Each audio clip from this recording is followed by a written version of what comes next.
So, what does the categorical imperative mean in terms of the kingdom of ends? Or if we restate the categorical imperative in terms of the kingdom of ends, how would we state it? Let's find out. We are reading from Kant's grounding for the metaphysics of morals using the Ellington translation. We're in the second section, and we're now on page 40, and Kant says this: hence, morality consists in the relation of all action to that legislation whereby alone a kingdom of ends is possible.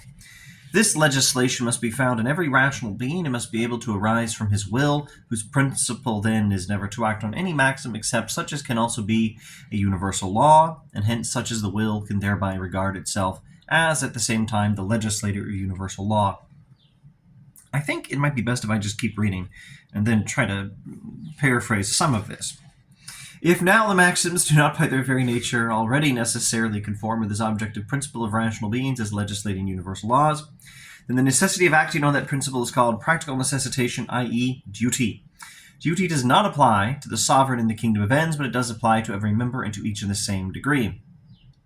The practical necessity of acting according to this principle, i.e. duty, does not rest at all on feelings, impulses, and inclinations, but only on the relation of rational beings to one another.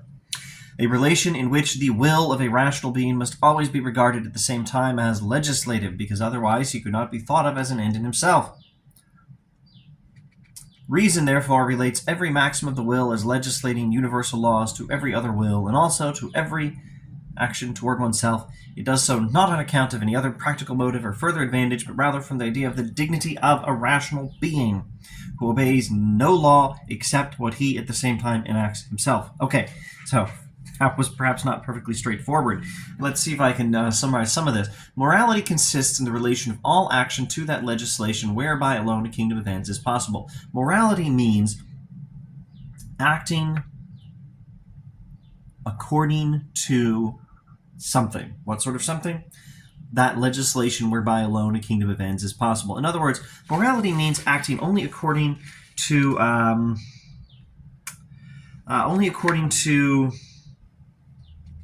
principles that would be in place in the kingdom of ends.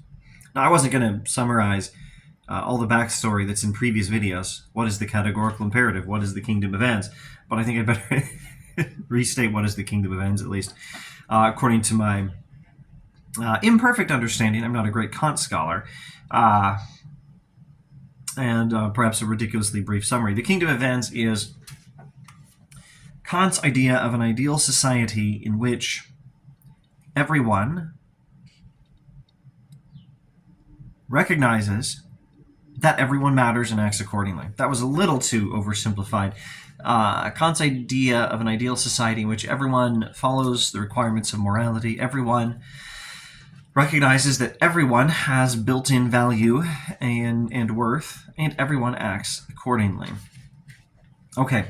Morality, then, consists in the relation of all action to that legislation whereby alone a kingdom of ends is possible. And that means morality means all action is in accordance with the kind of rules for life that people would be living by in the kingdom of ends. Morality means acting according to the rules that people would act according to if the kingdom of ends were real. Now, you could say this is probably close enough. It may be a little oversimplified, but I think it's close enough as an approximate understanding of Kant.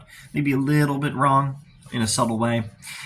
You can say what Kant wants is for us to approximate the kingdom of ends in our own lives to the best of our ability. I think that's actually basically right, though I don't want to vouch for it being completely right, but I do think it's probably a little too simple. This legislation must be found in every rational being, etc., whose principle then is never to act on any maxim except such as can also be universal law, and hence such as the will can thereby regard itself as at the same time the legislator of universal law. I don't know how to paraphrase that properly, so let me just say this. Once again, the kingdom of ends is Kant's idea of an ideal society in which, or an ideal human community in which everyone recognizes and acts according to the inherent value of every person. And morality means we act only according to the rules for life that would be practiced by people in the kingdom of ends. And there is a necessity to act in this way. And that necessity, he says, does not rest at all on feelings, impulses, and inclinations, but only on the relation of rational beings to one another. And it's not on account of any practical motive or future advantage, but it's based on the idea of the dignity of a rational being. So the whole thing is based on the dignity of rational beings. The whole thing is based on the value of human beings, and it's not based on any personal happiness we might hope to get from acting morally. Now, the kingdom of ends, I think, would be the happiest possible state. Let's not overstate things. There are whole questions that have to consider about what Kant says about religion and God and the eschaton and the happiest possible state. So let me at least say that the happiest conceivable human society would be the kingdom of ends. But acting according to those moral principles does not necessarily make you happy, because sometimes you're just acting for the good of people and not your own personal happiness. You're acting sometimes for the happiness, the well-being of other people, and not necessarily you when you try to establish the kingdom of ends, or approximate the kingdom of ends more precisely, or at least when you act according to the rules that would be in place in the kingdom of ends, act in such a way that the principles for your action are harmonious with treating everyone as ends in themselves, as having built-in value and worth. And the point I'm meandering towards is the whole thing is not based on any personal advantage. The whole thing is not based on self-interest at all. The whole thing is based on the value of every human being.